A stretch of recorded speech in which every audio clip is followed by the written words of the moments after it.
Nobody wants to put their family through a situation where they get a call in the night that their daughter, wife, or sister has been mauled and is in the hospital. Just knowing that an accident that happened to you doesn't just impact you, it impacts everybody you work with, live with, everyone that cares about you. That is more difficult to me. The biggest growth in our critical care environment is the fact that we are becoming much more aware of our mental health and the challenges that it does bring to us as individuals and as an organization. And the resources and the time and the willingness for the individuals involved and the individuals, be able to help is far more front of mind today than it has been over the past many years. From STARS Air Ambulance, this is Mission Ready, presented by WBM Technologies.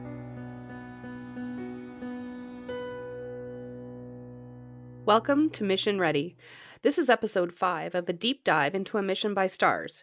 We're a non-profit healthcare organization that provides pre-hospital critical care from 6 bases throughout Western Canada. I'm Deborah Tetley. And I'm Lyle Aspinall. Over the past 4 episodes, we've taken you through a STARS mission in great detail, hearing from Marcy Burkett, who was attacked by a cougar, and from the many people who helped her survive. Today, we look at what happened afterward. This whole situation was understandably difficult on Marcy, but what about everyone else who was involved along the way, including the STARS crew members, or for Marcy's friends and coworkers who witnessed the attack? For many of them, the incident is still fresh in their minds to this day. In this episode, we'll walk you through the steps many of them took to look after their mental health in the years following that chaotic evening in 2014. Unless you were there that night on Nose Mountain, and unless you've gone through something similar, it's impossible to imagine the traumatic stress that stems from a critical illness or injury. We see it in the patients who come to visit us. Some come years, even decades after their mission, because it sometimes takes that long just to process the event. Some can't look at the helicopter, while others go in for a hug and can't let go of their crew member. We spent the last 4 episodes talking about Marcy's cougar attack and the physical healing that followed. So now, let's shift to mental healing.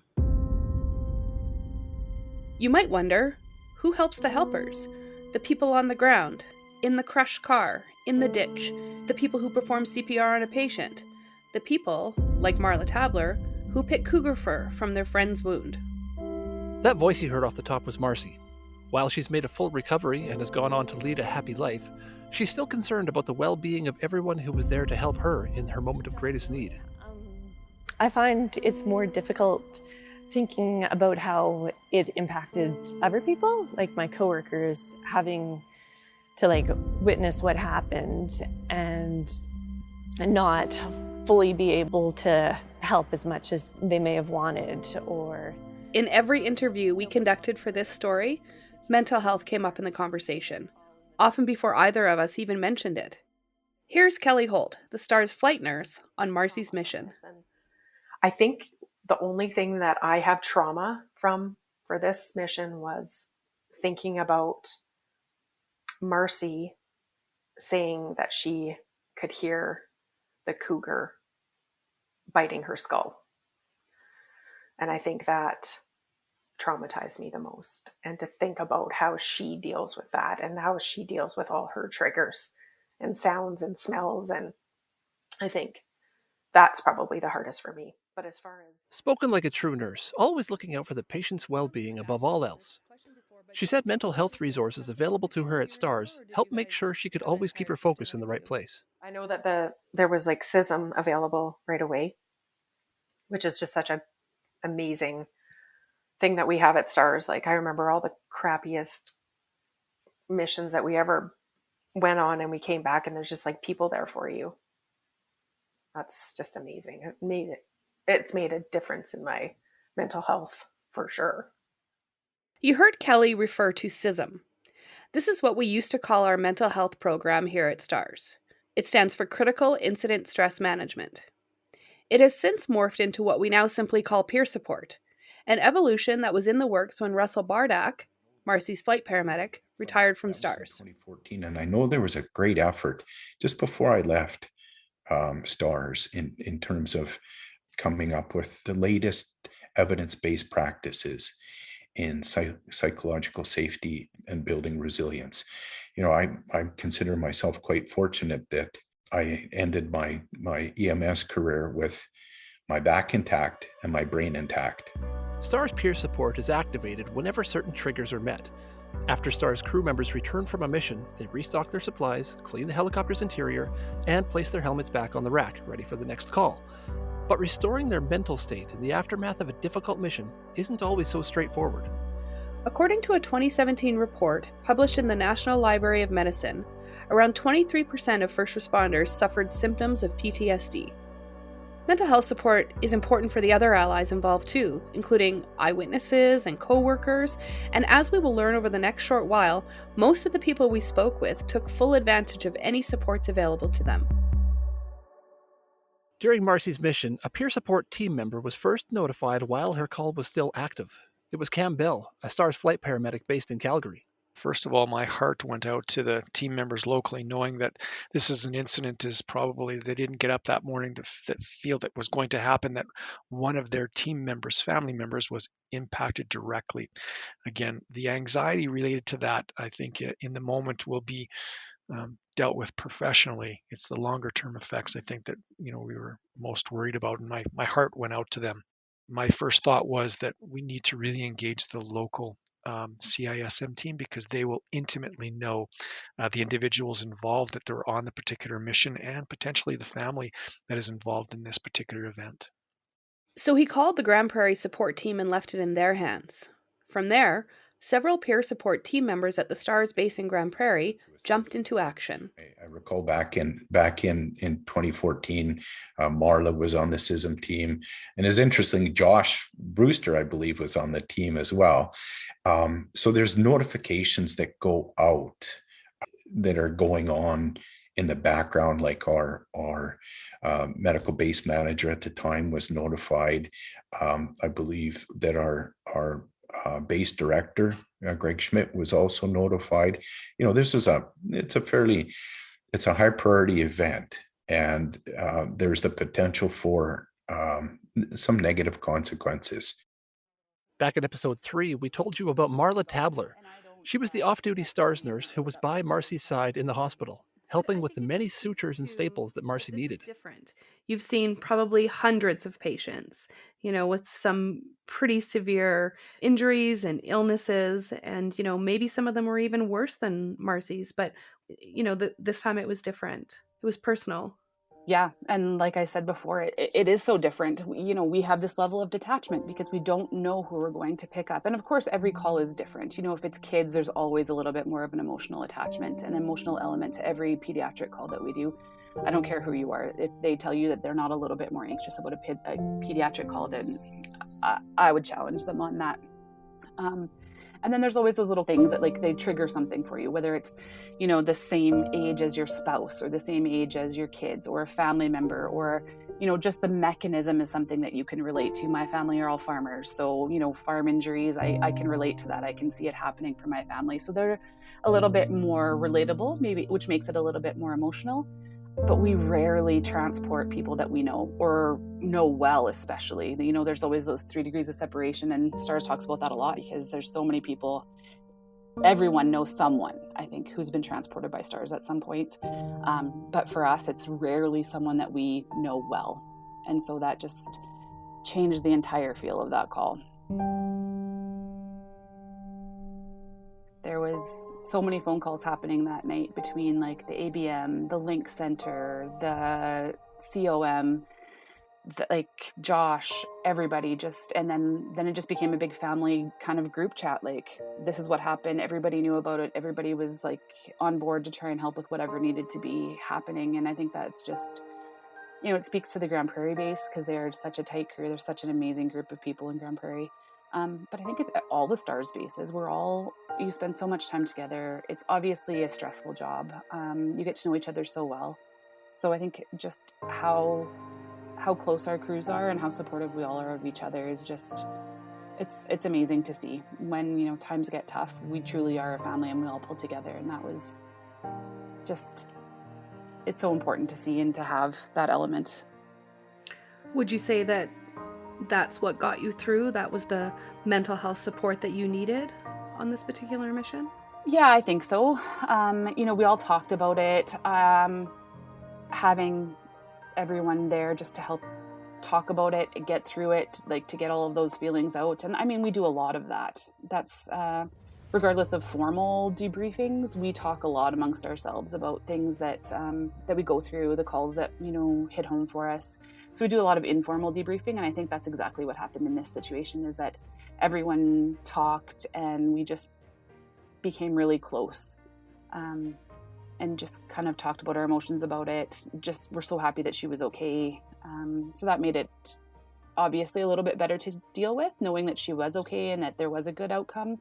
Obviously that would have been a little bit different had the outcome not been what it was. So grateful that she was okay in the long run. But I think just having the closeness of our crews is definitely what got everyone through, especially Josh. If there's one thing you should know about Josh Brewster, the STARS pilot married to Marcy, it's that he's quiet. So when he speaks passionately about something, it's worth paying attention. The easiest way to describe it there is family. Bottom line. It's both a small community to begin with, and then an even tighter knit community with Fire EMS, and then specifically the STARS crew. You spend a lot of time together. You live together at the base. You have your meals together. You have a lot of exciting times and some great memories, and you go through the tough times as well, all together as a family.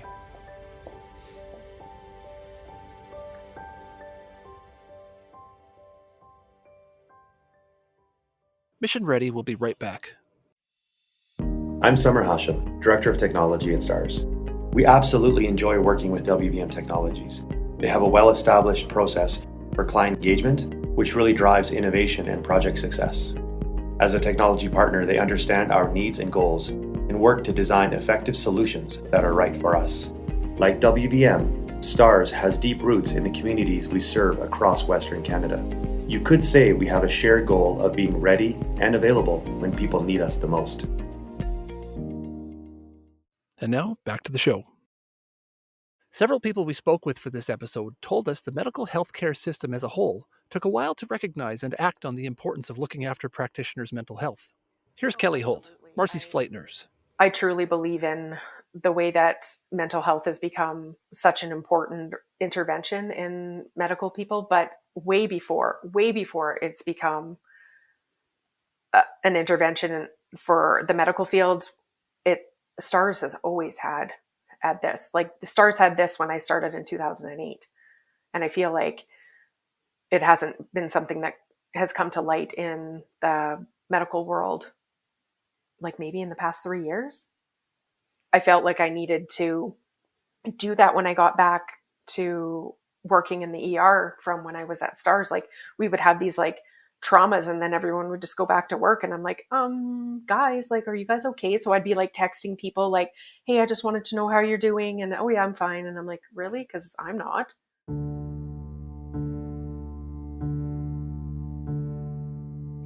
Like, I'm so thankful for the type of debriefing and whatever we have at STARS, because they have really saved my mental health. And not only that, but have taught me how to recognize when I need to talk and when I need to like get help, because it can really get you.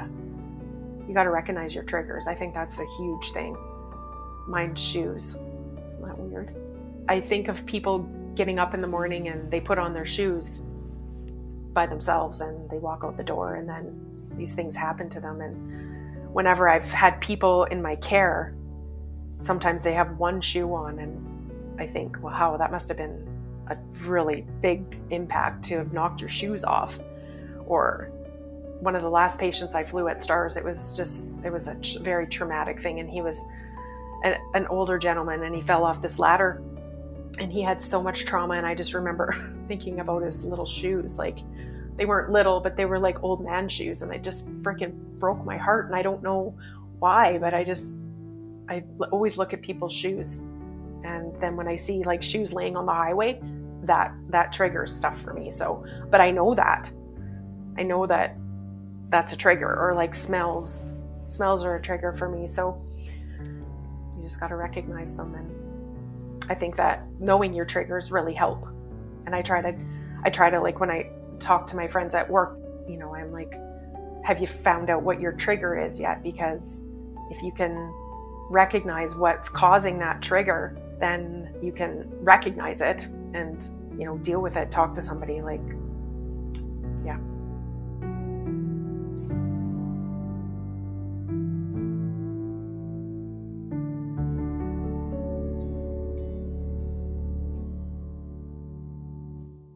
Here's Campbell again. He's seen a major shift over the past 3 decades in how care providers prioritize their mental health. When I first started in the business, this idea of getting support really was not part of the program. I think that STARS has really engaged this fully, and for a reason that we do see the critically ill and injured patients, and not only see and touch. You know, I think our Link Center staff hear probably 6 times the number of events that we do with our 6 bases than myself as a frontline paramedic on the aircraft. So I think hearing, seeing, smelling, all those different sort of areas of reliving an event, I think are important, that can affect people differently. And everybody is susceptible to having stress if their buttons are pushed in the right order.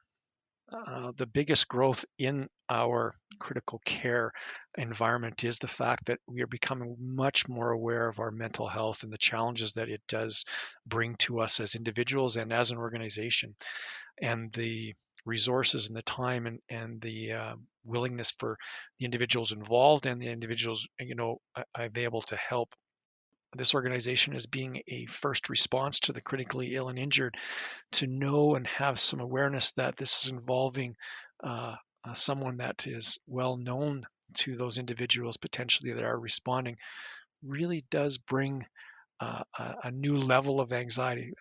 All of our team members are extremely professional and they will deal with this. It's how this affects them short term, medium term, long term that I think is important, that the organization has put great eyes on this to ensure that we're looking after our team members in the best possible fashion. And it's interesting to hear Leo LeBlanc talk about taking care of one's mental health. You'll recall he's one of the emergency communication specialists from the STARS Emergency Link Center who helped quarterback Marcy's mission. The nature of the ELC means its call takers hear a lot of pretty heavy things, the stresses of which Leo compares to a cup slowly filling with water.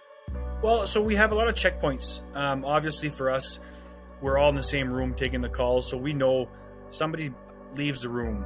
Of course, somebody starts to cry. It's going to be obvious. The tone of voice, the severity of the call, depending on certain severeness of the incident, it's an automatic check-in. Somebody is going to check in with you.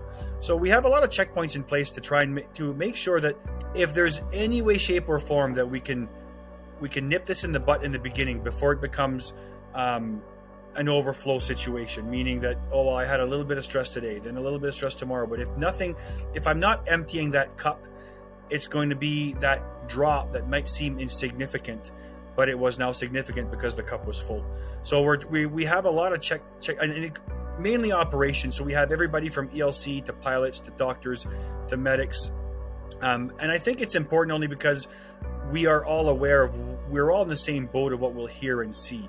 But as far as being part of the critical stress team, there's people that are not necessarily fully inside the operation, which I think is fantastic, because sometimes if you talk to somebody about the reason you're stressed, you want to be careful that they're not kind of like going to explain to you about, they understand what you're doing as a career. So now they kind of explain to you, well, yeah, I get that. And this, sometimes talking to somebody who doesn't really fully involved in what I do is going to be more apt to listen. And a lot of times that's all I'm looking for is just, I need 10 minutes. Oh, I'm sorry. I'm going to keep the computer open, but I got to run here, guys. Okay. I'll be back in a minute. That's what it's like to interview someone from the STARS Emergency Link Center. They can become busy with call volumes at the drop of a hat. Leo's hasty exit seemed to punctuate the very thing he was talking about. Yeah, but let's get back to Marcy's mission. Remember the group of biologists who were on the mountain with her when the cougar attacked? Their leaders wasted no time in offering mental health support afterward.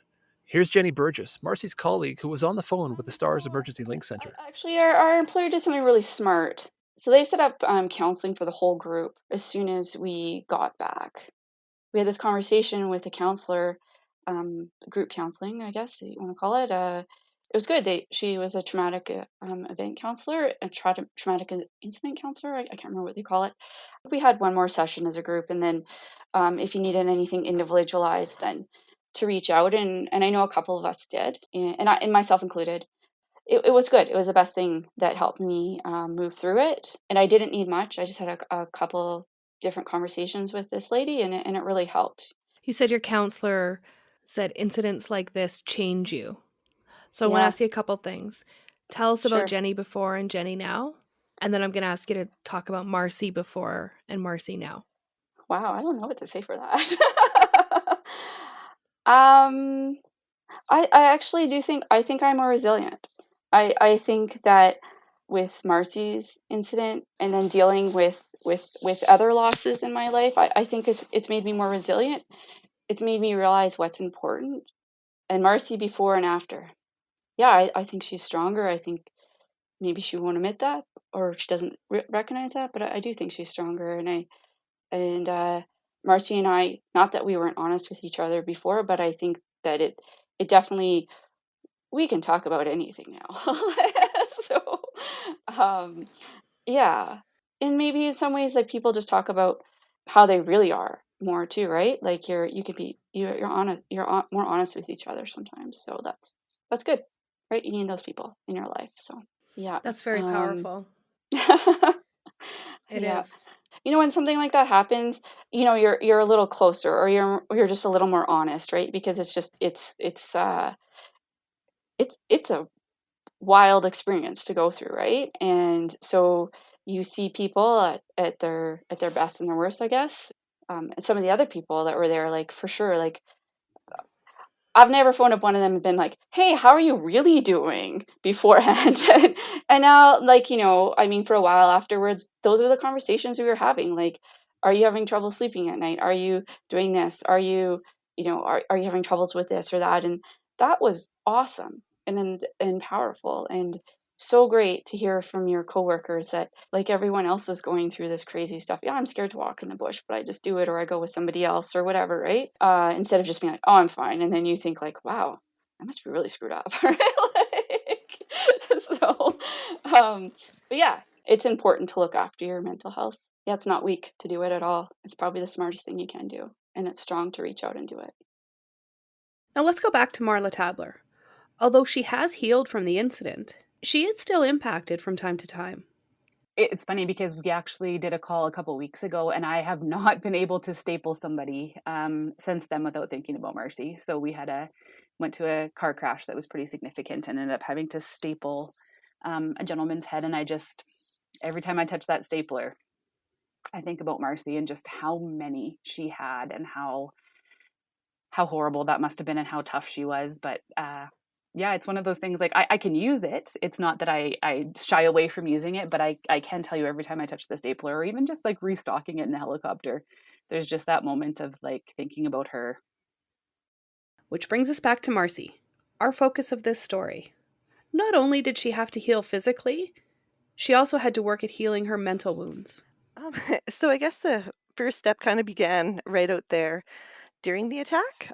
I was lucky that it was a wild animal. It wasn't something that was done to me by a person, or it wasn't something that I could really control.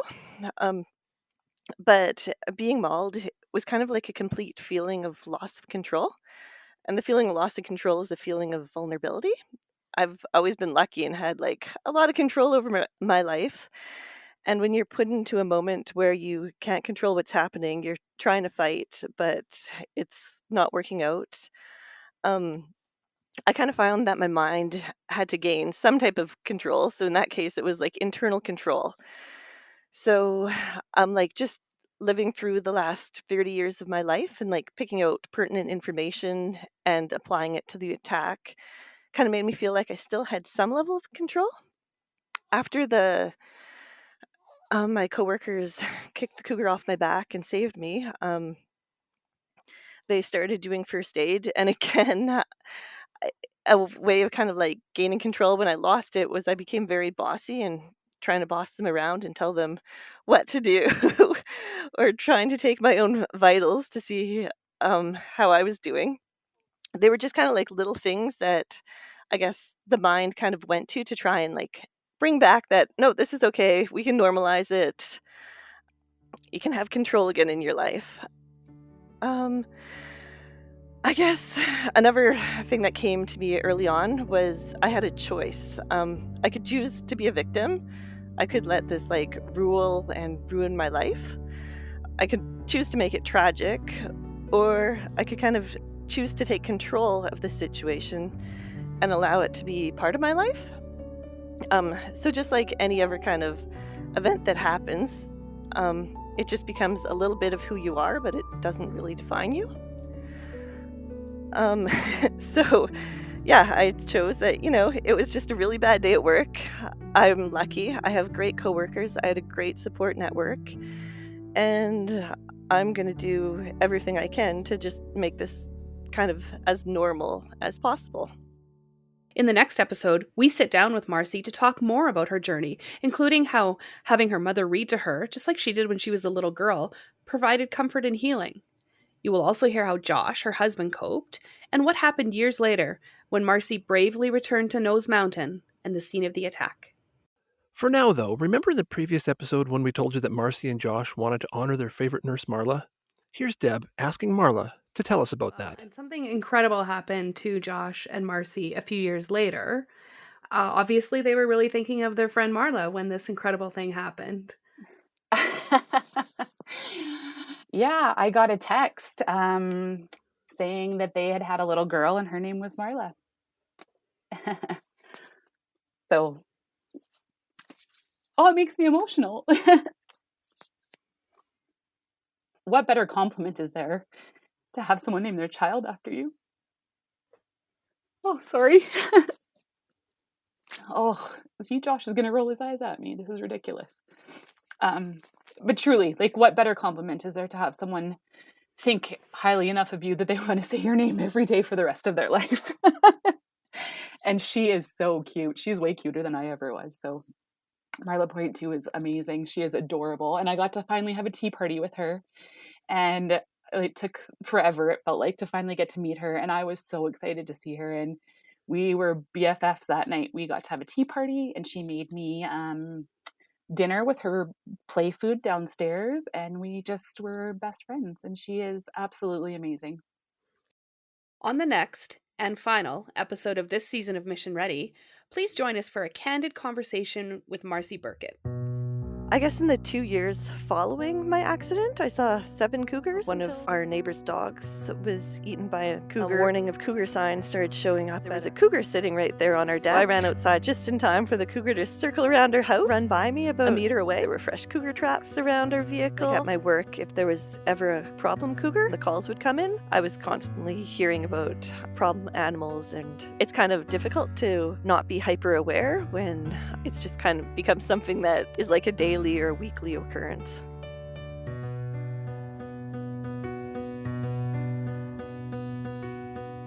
Mission Ready, presented by WBM Technologies, is researched and produced entirely in-house by me, Deborah Tetley. And me, Lyle Aspinall. We're part of the STARS communications team. Mission Ready contains original theme music by Kaya Gamble, the daughter of one of our longtime former pilots. Find her at kayagamble.com. That's KAIYA Gamble.com. Subscribe to Mission Ready wherever you found it so you don't miss an episode, and rate and review wherever possible. Be sure to tell others about it too. And if they don't know how to access a podcast, please show them how, or just point them to stars.ca/podcast, where they will find several ways to listen. We've also created a bonus episode of Mission Ready that tells the story of how STARS began. We'll release it at the end of this season. Our ability to provide world-class patient care since 1985 is only possible because you make it happen. As a charity, we rely on support from the public so we can be there for the next patient who needs us. To donate and to join our fight for life, please visit stars.ca. Until next time, thanks for listening.